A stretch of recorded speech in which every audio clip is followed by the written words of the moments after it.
जय माता दी दोस्तों, वर्ल्ड बेस्ट मैजिक में आपका हार्दिक स्वागत है। कैसे हैं आप सब? ये बताने के लिए कमेंट बॉक्स में जय माता दी जरूर लिखें। दोस्तों, भाद्रपद माह के कृष्ण पक्ष की द्वादशी तिथि को बच बारस का पर्व मनाया जाता है। इसे गोवत्स द्वादशी, वत्स द्वादशी, बच दुआ के नाम से भी जाना जाता है। इस दिन महिलाएं बच बारस का व्रत रखती हैं। ये व्रत सुहागिन महिलाएं पुत्र प्राप्ति और पुत्र की मंगल कामना के लिए व परिवार की सुख शांति के लिए रखती हैं। तो आज हम आपको इस वीडियो में यही बताने जा रहे हैं कि साल 2023 में बच बारस का व्रत यानी गोवत्स द्वादशी का व्रत किस दिन रखा जाएगा और इसकी पूजा का शुभ मुहूर्त क्या रहेगा। साथ ही हम आपको बताएंगे कि बच बारस व्रत के नियम क्या हैं और इस दिन आपको व्रत में क्या खाना चाहिए और क्या नहीं खाना चाहिए। साथ ही आपको बच बारस की पूजा विधि व उद्यापन विधि भी बताऊंगी। लेकिन अगर अभी तक आपने हमारे चैनल को सब्सक्राइब नहीं किया है तो जल्दी से सब्सक्राइब करके बेल आइकन दबा दें। साथ ही इस वीडियो को लाइक करें और ज़्यादा से ज़्यादा शेयर करें। तो आइए शुरू करते हैं। दोस्तों, जन्माष्टमी के 4 दिन बाद बच बारस का त्यौहार आता है।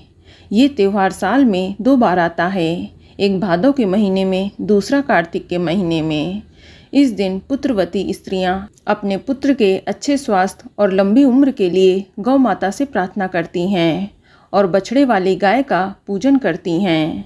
बच यानी बछड़ा यानी गाय के छोटे छोटे बच्चे को कहते हैं और गोवत्स का मतलब भी गाय का बच्चा ही होता है। आपको बता दें कि भगवान कृष्ण जी को गाय व बछड़ा बहुत ही प्रिय थे। साथ ही गाय में करोड़ों देवी देवताओं का वास भी माना जाता है। ऐसा माना जाता है कि गाय व बछड़े की पूजा करने से कृष्ण भगवान के साथ साथ करोड़ों देवी देवताओं का भी आशीर्वाद प्राप्त होता है। इससे परिवार में खुशहाली और संपन्नता बनी रहती है। आपको बता दें कि बच बारस के दिन हमें कुछ नियमों का विशेष ध्यान रखना होता है, जैसे कि इस दिन गाय का दूध या गाय के दूध से बनी चीज़ें जैसे दही, मक्खन, घी आदि का प्रयोग नहीं करना चाहिए। इसके अलावा इस दिन गेहूँ, जौ, चावल तथा इनसे बनी कोई भी चीज़ नहीं खानी चाहिए। इसके अलावा बच बारस के दिन भोजन में चाकू से कटी हुई किसी भी चीज़ का इस्तेमाल नहीं किया जाता है और इस दिन अंकुरित अनाज जैसे चना, मोठ, मूंग, मटर आदि का उपयोग किया जाता है और भोजन में बेसन से बने आहार जैसे कढ़ी, पकौड़ी, भजिया आदि तथा मक्के, बाजरे व ज्वार आदि की रोटी तथा बेसन से बनी मिठाइयों का इस्तेमाल किया जा सकता है।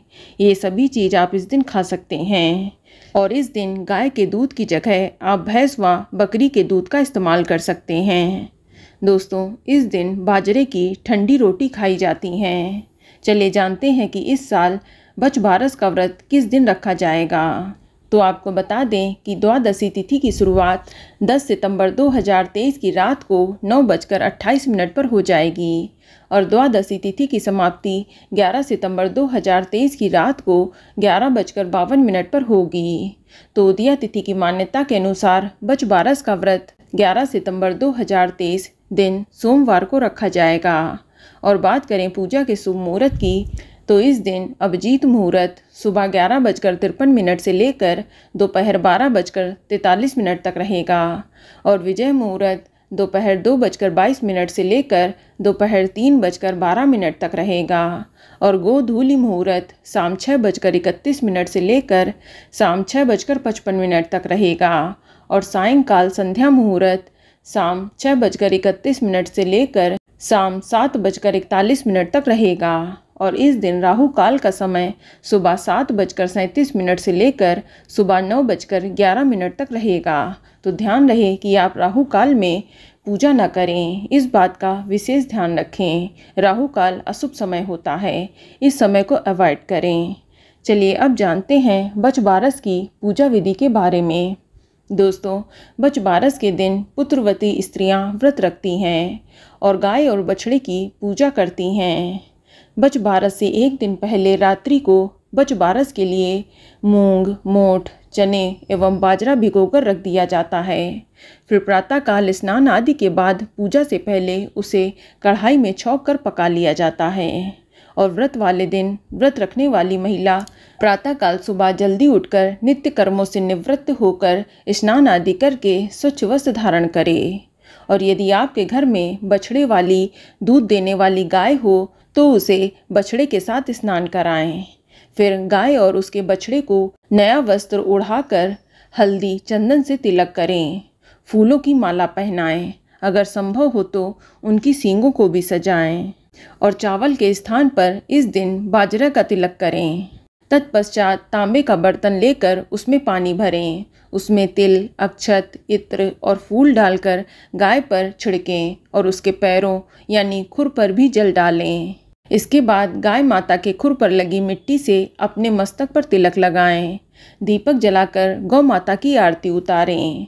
भीगे चने, मूंग, मोठ, बाजरा और गाय और बछड़े को भीगे हुए अंकुरित चने, मूंग, मोठ, बाजरा, मटर, जौ की रोटी आदि खिलाएं। गौ पूजन के पश्चात बछबारस की कथा सुननी चाहिए। इसके बाद गौ माता की आरती करके विधिवत पूजा को संपन्न करें।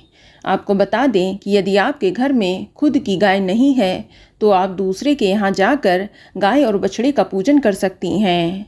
अगर ये भी संभव नहीं है तो आप गीली मिट्टी से या आटे से गाय और बछड़े की आकृति बनाकर उनकी पूजा कर सकती हैं।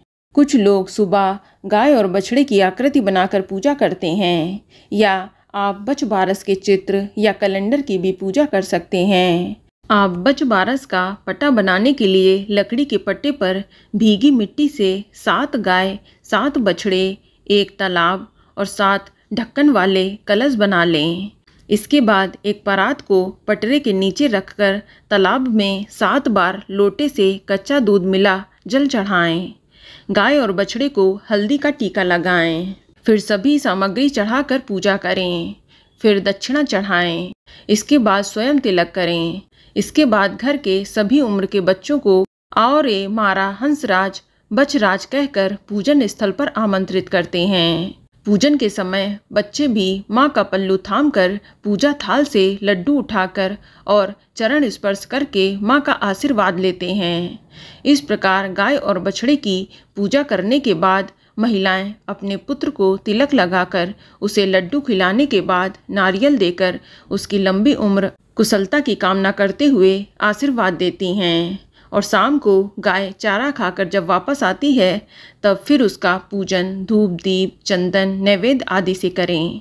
इसके बाद बछबारस की कहानी जरूर सुनें। ध्यान रखें कि कहानी सुनते समय हाथ में बाजरे के दाने या मोठ ले लें। फिर बड़े बुजुर्ग के पांव छूकर उनका भी आशीर्वाद लें। इस दिन मोठ या बाजरे का दान करना बेहद ही शुभ होता है। और सास को बायना देकर उनका भी आशीर्वाद लें। बायने के लिए एक कटोरी में भीगा हुआ चना, मोठ, बाजरा और उसमें रुपया रख दें। शाम की पूजा के बाद आप भोजन ग्रहण कर सकती हैं। आपको बता दें कि पूजा के बाद बछबारस के पट्टे को धूप में रख दें और जब उसकी मिट्टी सूख जाए तो उसे किसी नदी या तालाब में विसर्जित कर दें और पटरे का सामान मालिन को दान कर दें। आपको बता दें कि बछबारस के व्रत का उद्यापन करते समय इसी प्रकार का भोजन बनाना चाहिए और पूजा करनी चाहिए। और उद्यापन में 12 स्त्रियां, 2 चांद सूरज की और 1 साठिया, इन सबको यहीं भोजन कराया जाता है।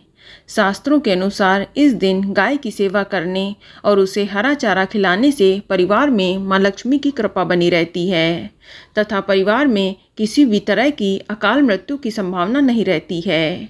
आपको बता दें कि जिस साल लड़का हो या जिस साल लड़के की शादी हो उस साल बछबारस का उद्यापन किया जाता है। सारी पूजा हर साल की तरह ही होती है। सिर्फ थाली में 1.25 सेर भीगे मोठ बाजरा, 2-2 मुट्ठी मोई का यानी बाजरे के आटे, घी, चीनी मिलाकर पानी में गूंथ लें और 2-2 टुकड़े खीर की तरह कुंडी पर रखें। उसके ऊपर 1 तियल यानी 2 साड़ियाँ और ब्लाउज पीस और रुपया रखकर हाथ फेर कर अपनी सास को देकर उनके पैर छुएं। इस तरह से बछबारस का उद्यापन किया जाता है। तो दोस्तों, ये जानकारी आपको अच्छी लगी तो कमेंट में जय माता दी जरूर लिखें और अगर आपका कोई सवाल है तो उसे कमेंट बॉक्स में अवश्य पूछ लें और इस वीडियो को लाइक करें, शेयर करें और साथ ही साथ चैनल को सब्सक्राइब करें। धन्यवाद।